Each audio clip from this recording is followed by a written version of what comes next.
penerapan sistem activity based costing. Apa sih yang dimaksud dengan sistem penerapan activity based costing ini? Nah, sebelum kita mulai, sekilas info ya teman-teman bahwa sistem activity based costing ini sering juga disebut dengan sistem ABC.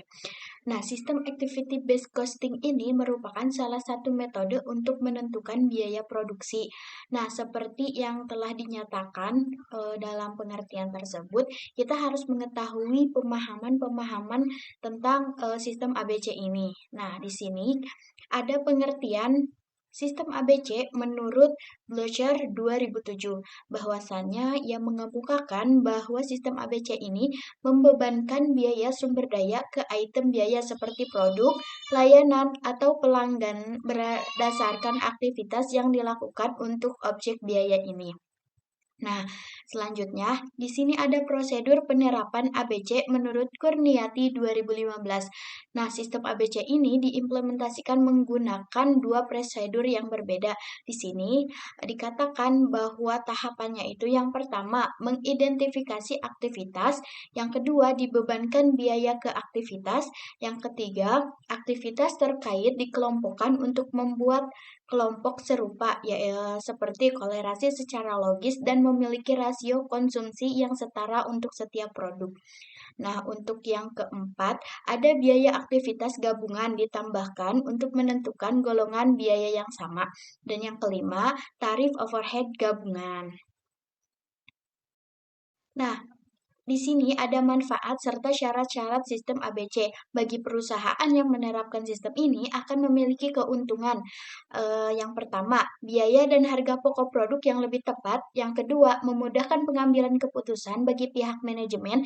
Yang ketiga, tingkat perbaikan berkelanjutan dengan menghapus data dan meningkatkan aktivitas yang tidak bernilai tambah. Yang keempat, sangat mudah untuk menentukan biaya yang relevan dalam perencanaan strategis dan analisis. Mekanisme biaya berdasarkan aktivitas. Nah, menurut Garrison, terdapat beberapa tahapan dalam menerapkan biaya berdasarkan aktivitas. Alokasi pertama yaitu menetapkan biaya overhead pada pool biaya aktivitas. Dalam tahapan ini terdapat beberapa langkah antara lain, yang pertama mengidentifikasikan dan mendefinisikan aktivitas, yang kedua membebankan biaya ke pool biaya aktivitas, dan yang ketiga menghitung tarif aktivitas. Selanjutnya, ada perbandingan biaya produk ABC dan tradisional. Yang pertama, ada biaya produk ABC. Nah, menurut Charles 2008, penetapan biaya berdasarkan aktivitas adalah perhitungan biaya untuk setiap aktivitas yang kemudian diterapkan pada objek biaya seperti barang dan jasa. Dengan aktivitas yang diperlukan untuk membuat barang dan jasa ini akan dilakukan perubahan. Nah, ada beberapa syarat untuk melakukan perubahan tersebut. Yang pertama, perubahan dengan modal yang cukup atau perusahaan yang memakai banyak mesin dalam proses produksinya. Yang kedua, perusahaan yang menawarkan berbagai macam produk. Yang ketiga, perusahaan yang menggunakan fasilitas yang sama. Dan yang keempat, perusahaan yang menggunakan proses produksi yang berbeda-beda pada produknya. Biaya produk tradisional. Nah, menurut Rahma Wulan dan Yuni 2018, karena biaya produk tradisional ini umumnya terkait dengan unit konsumsi overhead dan volume proses produksi, alokasi biaya overhead harus dikerjakan berdasarkan jam tenaga kerja langsung, mesin, dan biaya bahan baku. Biaya produk tradisional ini harus diperhitungkan oleh perusahaan yang memiliki aktivitas berbasis unit dan unit dengan rasio konsumsi yang sama. Nah, selanjutnya ada kelebihan dan kekurangan biaya produk ABC. Nah, menurut bab 2014, biaya produk activity atau base costing atau ABC ini memiliki berbagai kelebihan, yaitu yang pertama, biaya produk yang tampak nyata. Yang kedua, produk dapat ditelusuri kembali ke biaya overhead. Yang ketiga, dengan activity based costing jelas bahwa tindakan menciptakan biaya itu bukan produk dan produk menyebabkan aktivitas yang digunakan. Yang keempat, activity based costing ini mendorong penghematan biaya dan mengetahui aktivitas yang tidak memberikan penambahan nilai pada produk. Yang kelima, penggerak biaya ganda digunakan. Beberapa di antaranya sangat penting dalam transaksi berbasis volume produk atau berbasis transaksi. Nah, yang keenam, pendekatan biaya berdasarkan activity based costing ini memberikan ukuran yang valid. Activity based costing juga cukup fleksibel dengan menyusuri biaya pada proses pelanggan dan wilayah tanggung jawab manajerial dan biaya produk. Selanjutnya, di sini ada target proses perbaikan. Yang pertama, ini manajemen berbasis aktivitas menurut Hansen dan Mowen 2017. Mereka mengemukakan bahwa manajemen berbasis aktivitas ini adalah pendekatan sistem yang terintegritas yang memfokuskan perhatian manajemen pada aktivitas dengan tujuan meningkatkan nilai pelanggan dan keuntungan yang diwujudkan dengan memberikan nilai tersebut. Nah, yang kedua ada studi kasus. Di sini menurut Robert Struck Products menurut Hilton 1999 terdapat 5 langkah dalam manajemen berbasis aktivitas. Nah, di antaranya pertama, mengidentifikasi aktivitas tidak bernilai tambah. Yang kedua, mengetahui aktivitas penghubung akar permasalahan dan pemicu. Yang ketiga, melakukan evaluasi kinerja. Dan yang keempat, melakukan pelaporan biaya yang tidak memiliki nilai tambah.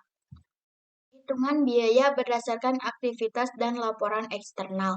Nah, perhitungan biaya ABC ini digunakan oleh sebagian perusahaan dalam pembuatan laporan eksternal. Namun, terdapat sebagian besar perusahaan tidak menggunakannya, setidaknya karena 4 alasan. Nah, Garrison et al. 2003 menyatakan 4 alasan tersebut adalah: yang pertama, laporan eksternal kurang teliti dibandingkan laporan internal yang disiapkan untuk pengambilan keputusan. Yang kedua, perubahan sistem akuntansi perusahaan sangat sulit untuk dilakukan. Yang ketiga, bentuk ABC yang dimodifikasi dapat digunakan dalam mengembangkan harga produk atau laporan keuangan eksternal. Dan yang keempat, sistem biaya penyerapan paling sederhana yaitu mengubah biaya deterhead menjadi produk menggunakan set hand rate pabrik yang telah ditentukan sebelumnya. Nah, dengan satu overhead para pekerja langsung atau 1 jam mesin. Nah, selanjutnya ada analisis tindakan ABC. Ada beberapa langkah yang bisa dilakukan. Yang pertama, menentukan aktivitas, kumpulan biaya aktivitas, dan ukuran aktivitas. Yang kedua, menetapkan biaya overhead ke pool biaya aktivitas. Yang ketiga, menghitung tingkat aktivitas laporan analisis tindakan. Yang keempat, pembebanan biaya overhead ke produk laporan analisis tindakan. Yang terakhir, laporan manajemen analisis tindakan tampilan data ABC. Nah, selanjutnya ada perencanaan laba. Di sini ada pengertian perencanaan laba menurut Carter Usery tahun 2002. Nah, perencanaan laba adalah rencana kerja yang telah diperhitungkan dengan cermat di mana implikasi keuangannya dinyatakan dalam bentuk proyeksi perhitungan rugi laba, neraca, kas, dan modal kerja untuk jangka panjang dan jangka pendek. Di sini ada fungsi perencanaan laba. Menurut Harahap 2010, manfaat perencanaan laba ini ada beberapa ya teman-teman. Yang pertama, memberikan pendekatan yang terarah dalam memecahkan permasalahan.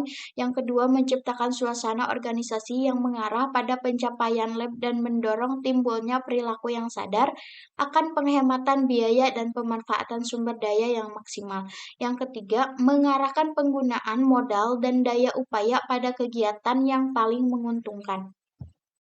Nah, selanjutnya ada manfaat perencanaan laba.